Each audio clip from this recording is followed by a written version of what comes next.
Hello, my Juicy Co-creators. Lilou here from Sedona in Arizona on the Juicy Living Tour with Jen and Kelly. They're the owners of the Chocolatree. There's a delicious, raw, organic, vegan restaurant here and beautiful, amazing chocolate. And most of all, the energy and the love in this place is outstanding. From all around the world, people said, Lilou, if you're going on the Juicy Tour in Sedona, you have to stop here. And so there was no way. I don't know who guided me. Maybe Anastasia. I don't know if you read those books, but it's definitely one of your influences in your life. You're even called the North America Anastasia. So this garden feels magic. There's something there in the air. There's something in the food. So where do we start this conversation? Because I feel you had a pretty profound journey to get to this place. Yeah, sure. Beautiful. Wow, where do we start? It started for me with cacao seeds, cacao beans. And some 10 years ago, I ate some raw cacao seeds as I was on a very deep journey with raw and live foods and gardening. And they led us here today where we manufacture some 20,000 pieces of chocolate a month or more. And in the beginning, soon we'll get some shots, of the whole garden. Is that right? We came here to this location, or I came here to this location, and this was an empty parking lot. And then within a few months of starting to manufacture chocolate here, Jen came along and started transforming this backyard into this magical paradise of a garden that it is. And that's kind of it, the short of it. So here we are 5 years later with a beautiful restaurant, a beautiful garden, and a chocolate company. So it's very much all definitely divinely inspired. There's no way, I'm not a business person. I'm not even a chocolate maker. Everyone else calls me a chocolatier or a chocolate maker. I just happen to be fortunate enough to come across some really good supplies and really just feel really a lot of love and gratitude for what I've been doing. And it's all been sparked and spawned out of love and gratitude, a feeling of love and gratitude. It really has. Did you always had that feeling in life, or because coming from a place of love and gratitude is a pretty enlightened place already. Have you always felt this way? I've certainly always felt that way and more. Love and gratitude has been more of a tinier piece as I remember it away from my past, and I've done my best just to focus on the little thread of love and gratitude, and then it grows and grows and grows, and it gets wider, a wider river of love and gratitude, or a bigger tree. That's really what it is, because there's so much, probably, you might say, turmoil or unfun or suffering in life that doesn't seem to have much love and gratitude inside it, but everything does. So that's really the encouragement that I'd like to offer people is, look at whatever little bit. Many times in my life it's just been a tiny little bit of just, wow, I'm so grateful I can just breathe right now, or that I have this place to sit down. And it starts from there every moment of every day, and then moves forward. And we do what we can, and then we do what's necessary. Then we see what we can do, and then we achieve the impossible. And this is completely impossible. What's going on here is absolutely magical, impossible. Would you say that it came to you instead of going after it? Absolutely. Yeah. In fact, if I've ever tried to make something happen, certainly in the technocratic world, if you try to make something happen, then what's going to happen is it's not designed that way. In natural nature, things are designed like a seed. And so the natural nature of a seed is to allow it the opportunity to grow rather than making it grow. You can't make a seed grow. You can only give it the proper environment for it to grow, like Kelly's pointing out, love and gratitude, and just keep reminding yourself of that love and gratitude and let that unfold in your being until that is what is all of the time. And it's magic, and it is magic. And yeah, in just a short time, literally both of our lives have gone from lack and limitation, but seeing that little piece of light to, wow, there's so much light around us, and there's no such thing as lack and limitation. It's only abundance. So the Anastasia piece that I'd like to offer is that when you're doing what you love, when you're truly just waking up going, okay, what would I love to do today? And you're doing that, within time, and not a long time in fact, what you're loving becomes your livelihood, and it becomes what supports you and sustains you.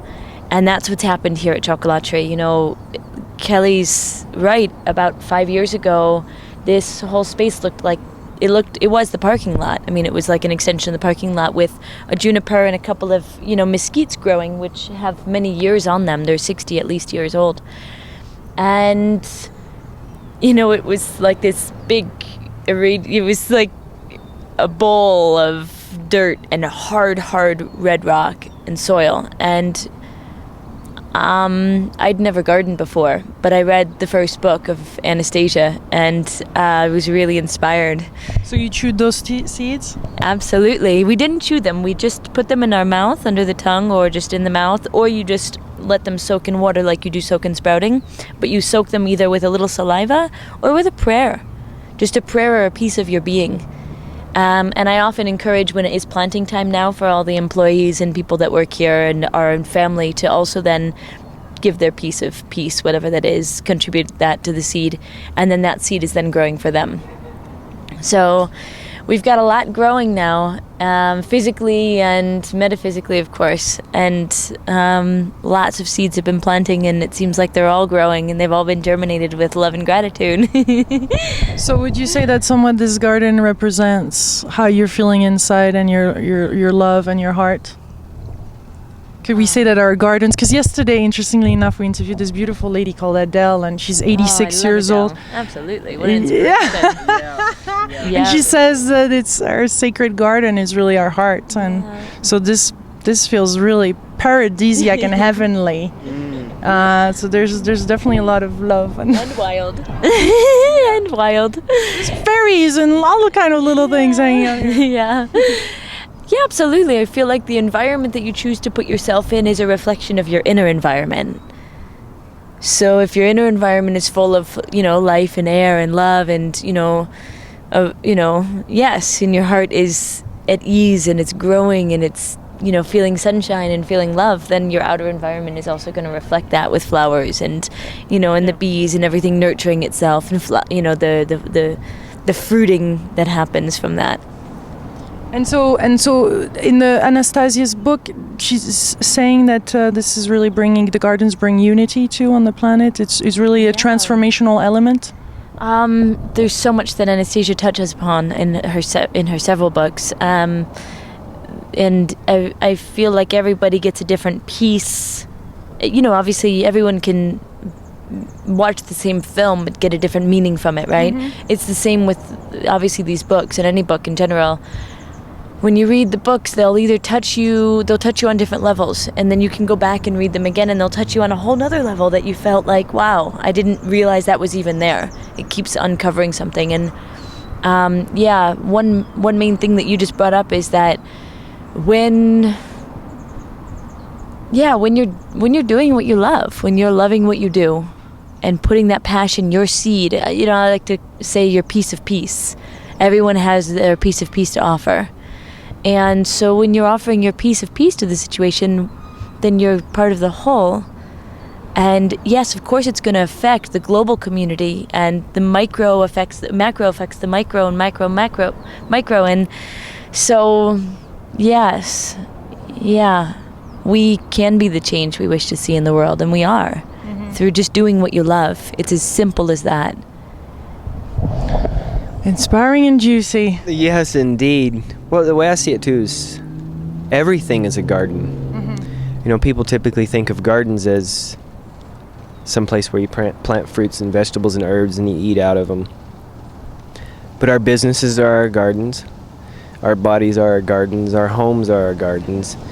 Whether it's in the soil or not, it's a garden, and everything has to have a balance of the basic elements of earth, air, fire, and water. And ether, yeah. And ether, yeah. Spirit, inspiration, ether, absolutely. So the simple kind of fact of, we hear a lot about people saying, you need to get grounded and focused. Mm-hmm. Like, get grounded and focused so you get goals, get oriented, get grounded and focused. Gardening helps get people grounded. Digging in the earth, you have to be really present because there's rocks, there's stickers, there's hard earth. You dig, you plant seeds. You need to water them every day so they'll grow. It's the same with making chocolate, working in a kitchen, producing food. It's a service, and then the whole service with the restaurant to the public. It's a service to the public. To feed people is a service. Many people, I'm not going to say most, but there's quite a few people in the world that don't even know where their food comes from. They just eat whatever they eat. Now here you can see that you come in, the food's prepared right here. A lot of the herbs and vegetables are taken right here from the garden. All the chocolate is made here from these seeds. Many people don't even know chocolate is a seed from a fruit pod from a tree. So everything comes from the earth. Someone took the patience and time to grow this fruit for us here. Mm-hmm. And those are the amazing people that we have our connections with. They're the South American Anastasias that are growing these seeds for us. You know, Pacari Chocolate is just wonderful, just fabulous group of people in Ecuador that we work with. And without Pacari Chocolate, we wouldn't be here, without what they're doing. And their inspiration started a young Ecuadorian couple. They were inspired to change the way the flower market was being run in Ecuador. Ecuador exports a tremendous amount of flowers for bouquets and just ornamental flowers, and the conditions that people work under the factory farmed flower conditions are terrible. So they started the world's first organic flower manufacturing process in, I don't know if it's the world's first, but it's very definitely South America's first organic floral industry. And that flowers led them to cacao. And their family history has some cacao farmers in it, so they just actually re-picked up a lineage of cacao farming that had skipped a couple of generations. And now they're doing it finer than anybody in the world. It's absolutely raw. Everyone's taken care of from the beginning all the way to the person who eats it at the very finish. Yeah. So. I love how there's actually just a natural connection that happens amongst people that are actually working in this conscious way. You have attracted these people. Absolutely. To deliver based on your intentions then. I mean, it's amazing. We just attract. Mm-hmm. Yeah. Absolutely. It's true. I mean, the garden within, everything's a garden. And so if you tend to it, love it, continue to nurture it, and nurture yourself, then all of the flowers that you're nurturing will continue to grow. And, it doesn't need to be wifty-wafty. It's literally in every act, in nature, everywhere. And not just nature like trees and birds and bees, but nature like the way that the cars drive down the street. Everything has to find its way. And where we create room and allow for true divinity to happen, it occurs. It's really simple. Loving it? Yeah, absolutely loving it. Everything has everything comes from nature and everything goes back to nature. Everything is nature. Everything has a consciousness. This table has a consciousness to it. It's formed from pieces of nature, and it's been shaped by man, and everything can be appreciated. So we appreciate everything we have, and then we have more, and we have more to share.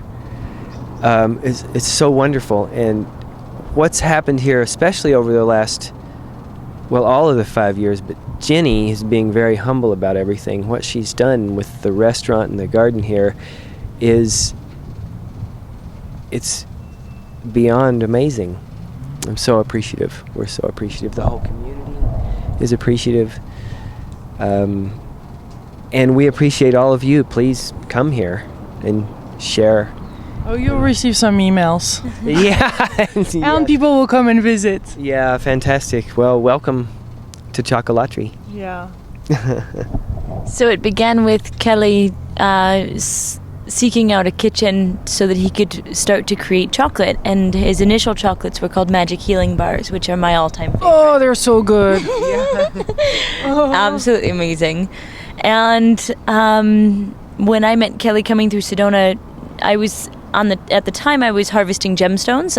I decided I worked with a wholesaler of crystals and fossils and minerals in the UK, and I lived there for about 5 years. Oh. And I discovered and realized that these beautiful precious gems that are Earth's, beautiful gems, as it were, the mining industry was pretty corrupt. And so I decided, you know what, I want to make a difference here, and let's bring awareness to the fact that there are a lot of minerals being harvested, or rather mined, out of areas with using dynamite and tearing down entire mountainsides, and the conditions that people work under in the mining industry are very, very, very they're very inhumane. Yeah. And then the final scenario is, my beautiful diamond ring, and that's, I don't think people realized really that their diamond ring might be beautiful in that moment, but the actions that were taken to get that diamond ring to them were not very ethical. Mm-hmm. And so I decided, you know what, I'm going to create a whole ethical and ethically harvesting company. And so I came back to the States, and I went to the Tucson Gem Show, and I met some people there and started harvesting Oregon Sunstone, which is my favorite gem. It's this one here. Mm. And it's just a really precious gem. And the energetics and the vibrations of it remind me of that of like a Mary Magdalene energy. And so I started harvesting it and designing jewelry, and all doing it ethically. I would ask the people that were working with me, my carvers and my silversmiths, how much do you want to get paid? And they would pick their price. Mm-hmm. And everything down the line. And now I sell it here. I've got jewelry at the store, and I'm going to continue to do that.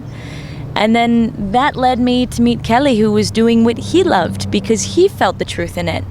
And so both our paths merged at this point, where then we started reading Anastasia, and I realized, oh my God, I'm a gardener, and so many people are. And there was this land here, and at the time I was living in my van. I was a traveler, I was a nomad. And so I had my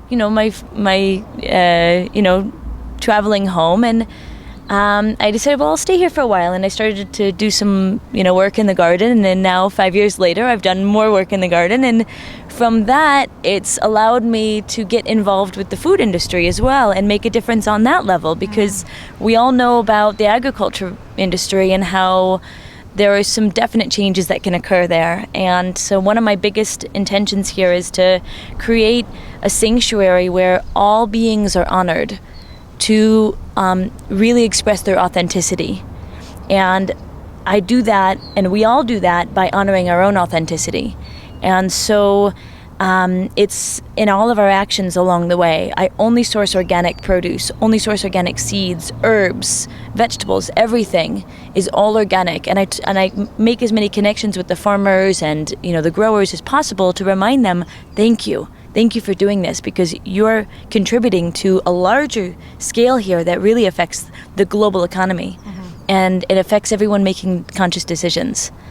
And so they need to hear that. They need to be encouraged. Absolutely. We all do. Yeah, especially when Monsanto is coming in and kind of, controlling the market on a large scale, and that's absurd. It doesn't need to be that way. So let's create it the way we love it to be. Mm-hmm. And so one of the ways we do that is just by supporting the ways that we love it to be. And so that means supporting those farmers on that level, and then everything along the way, the people preparing the food here in the kitchens, the people coming to actually be served, giving them as much information and knowledge about how they can make a difference. And so in the beginning I thought I was getting into the mineral industry, and now I'm in the food industry, and it's bridging the gap of those two, and all the industries for that matter, to create an ethical practice. But there's really no limitation from there. It doesn't matter really what we're doing, as long as you're doing it from a love. Doing it from a love and respecting everything along the way. And infusing it with love. And more love. I love it. Love. Live organic vegan euphoria. Or vegetarian eatery. Well, we can feel it. That's beautiful to be around you. That's beautiful that we're able to share this with everybody. That's beautiful to be around this garden and to, merge into this energy. It really feels great. It's nurturing on all levels. Thank you. Thank you for doing what you're doing. You're welcome. Much love, my beautiful co-creators. See you soon. Action! Welcome to Wonka World, or the chocolate shop, whatever you want to call it. So we're in the chocolate room. In the chocolate room, here we are. So something fun here we have is these stone grinders that we designed and built, and we grind all of our cacao and pecans and almonds and nuts and seeds with. And this is fun. Have a look at that there. Oh, yummy. Yummy, yummy. What is inside? This is pecan butter. Pecans. Just whole pecans. Sprouted pecans. So that's that. Over here we have a look at this.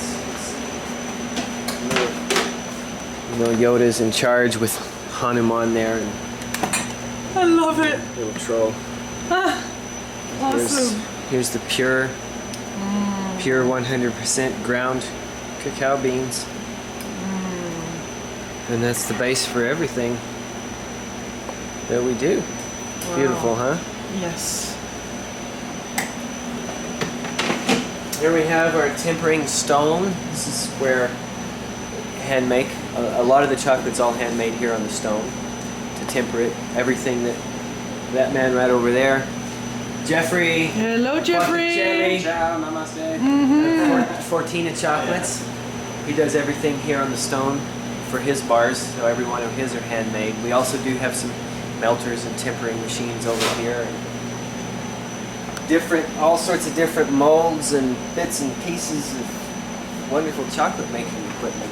Gosh, what else do you want to know? Here's the little snacks from today's, what we finished making today. Little bits and pieces there. And this is where the magic happens, huh? Yeah. Strawberries from the garden. Wow.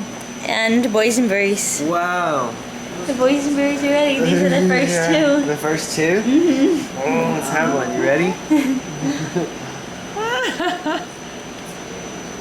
Wow. Oh my god.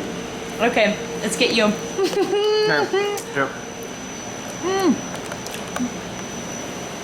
Fresh It is so sweet. Those And fresh real- strawberries. Look at this. Fresh strawberry just picked. Wild. Wild. Wild, fresh, delicious strawberry. Orgasmic Yeah. Yeah. Real. and real. Yeah. Beautiful. Thank you. Yes. My juicy co-creators, come here. Check out the Chocolatree. And you have to meet those two. I hope you're here most of the time. Well, we do our best to be here as much as we possibly can. Yeah. Thank you. These are yummy, yummy. They're tiny and yet so sweet for you. Dun-dun-dun. Okay, but the last one's for you. Okay. And I'm fed. Yeah.